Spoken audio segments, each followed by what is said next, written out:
Subscribe करें हमारा channel धार्मिक व्रत कथा और इस बेल आइकन को प्रेस करें इसी तरह की और वीडियोस को प्राप्त करने के लिए। सादर प्रणाम श्रोतागणों, मैं प्रीति उपाध्याय आज एक बार फिर आपका धार्मिक व्रत कथा की यूट्यूब चैनल पर हार्दिक स्वागत करती हूँ। और आज मैं आपको बताने जा रही हूँ अधिक मास या मल मास या पुरुषोत्तम मास के विषय में सारी जानकारी। जिस मास में सूर्य संक्रांति नहीं होती उसे अधिक मास कहते हैं। अधिक मास 32 मास 16 दिन और 4 घड़ी के अंतर से आता है। अधिक मास में फल प्राप्ति की कामना से किए जाने वाले सभी कार्य वर्जित हैं।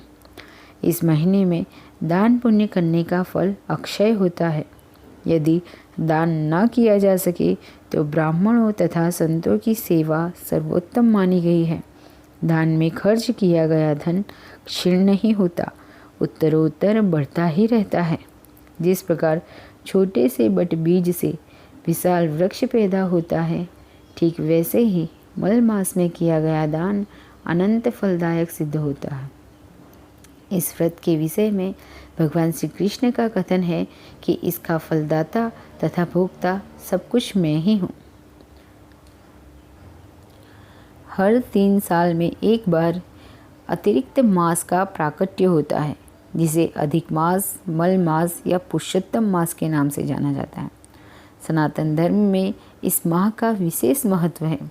संपूर्ण भारत की सनातन धर्मपरायण जनता इस पूरे मास में पूजा पाठ, भगवत भक्ति, व्रत, उपवास, जप और योग आदि धार्मिक कार्यों में संलग्न रहती है। ऐसा माना जाता है कि अधिक मास में किए गए धार्मिक कार्यों का किसी भी अन्य माह में किए गए पूजा पाठ से 10 गुना अधिक फल मिलता है। यही वजह है कि श्रद्धालु जन अपनी पूरी श्रद्धा और शक्ति के साथ इस मास में भगवान को प्रसन्न कर अपने इस लोक तथा परलोक सुधारने में जुट जाते हैं। अब सोचने वाली बात यह है कि यदि यह माह इतना ही प्रभावशाली और पवित्र है तो हर 3 साल में क्यों आता है? आखिर क्यों इस और किस कारण से इसे इतना पवित्र माना जाता है? इस एक माह को 3 विशिष्ट नामों से क्यों पुकारा जाता है? इसी तरह के तमाम स्वाभाविक रूप से प्रश्न हर जिज्ञासु के मन में आते हैं। तो आइए आज हम इन्हीं प्रश्नों के उत्तर जानते हैं। इस मास में अधिक से अधिक महामंत्र का जप करना चाहिए, भगवत गीता का पाठ करना चाहिए, भगवत कथा सुनना या पढ़ना चाहिए। कृष्ण के सामने रोज घी का दीपक जलाएं, रोज पीले फूल, पीली चीज़ों चढ़ाएं और हरि विष्णु का नाम, राम नाम का जप करें। यह मास 3 साल में क्यों आता है?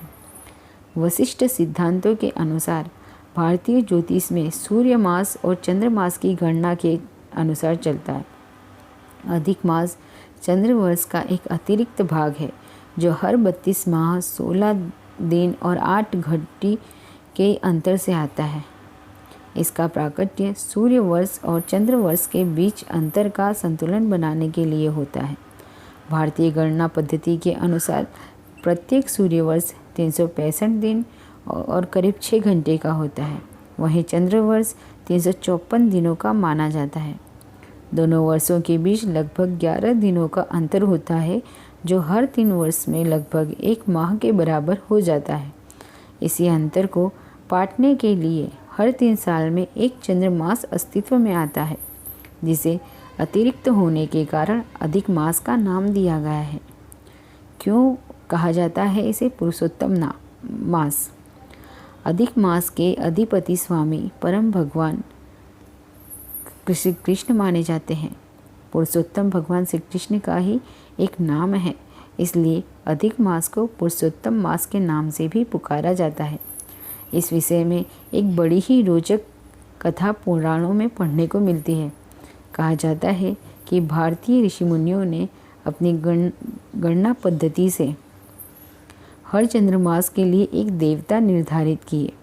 क्योंकि अधिक मास सूर्य और चंद्रमास के बीच संतुलन बनाने के लिए प्रकट हुआ, तो इसे अतिरिक्त मास का अधिपति बनने के लिए कोई देवता तैयार न हुआ।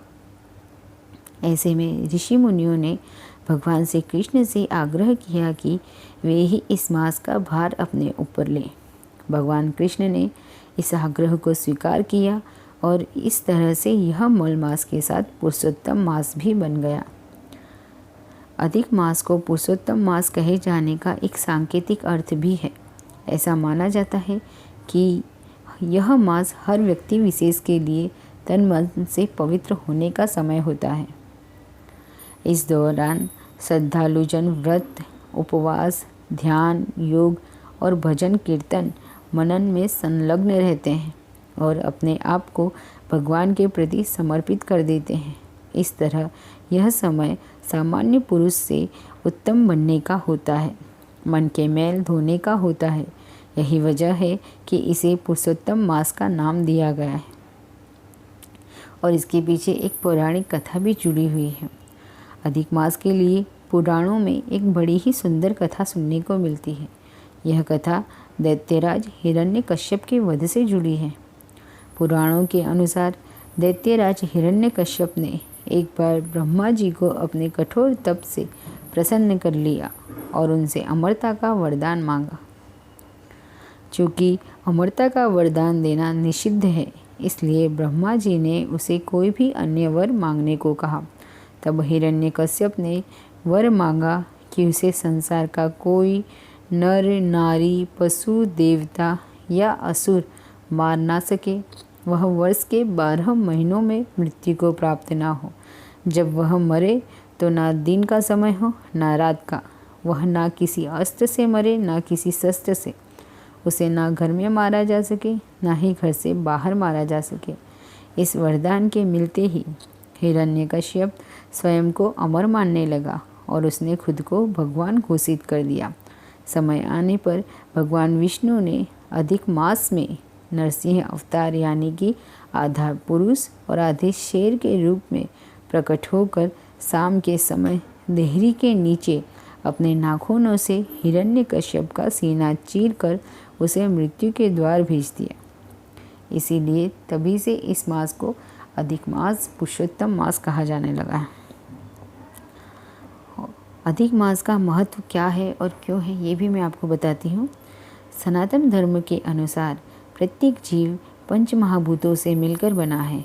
इन 5 महाभूतों में जल, अग्नि, आकाश, वायु और पृथ्वी सम्मिलित है। अपने प्रकृति के अनुरूप ही ये 5 तत्व प्रत्येक जीव की प्रकृति न्यूनाधिक रूप से निश्चित करते हैं।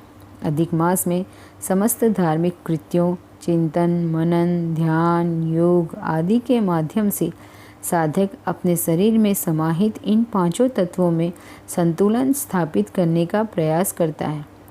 इस पूरे मास में अपने धार्मिक और आध्यात्मिक प्रयासों से प्रत्येक व्यक्ति अपनी भौतिक और आध्यात्मिक उन्नति और निर्मलता के लिए उद्यत होता है। इस तरह अधिक मास के दौरान किए गए प्रयासों से व्यक्ति हर 3 साल में स्वयं को बाहर से स्वच्छ कर परम निर्मलता को प्राप्त कर नई ऊर्जा से भर जाता है। ऐसा माना जाता है कि इस दौरान किए गए प्रयासों से समस्त कुंडली दोषों का भी निराकरण हो जाता है। तो दोस्तों, यह वीडियो यहीं समाप्त होती है। इस वीडियो को अंत तक देखने के लिए मैं आपका अभिवादन करती हूँ। अगर आपको यह मेरी वीडियो अच्छी लगी हो तो लाइक व शेयर करें तथा मेरे YouTube चैनल को सब्सक्राइब करें और अपने फैमिली फ्रेंड्स को शेयर ज़रूर करें। कमेंट बॉक्स में राधे राधे लिखकर भेजें। धन्यवाद।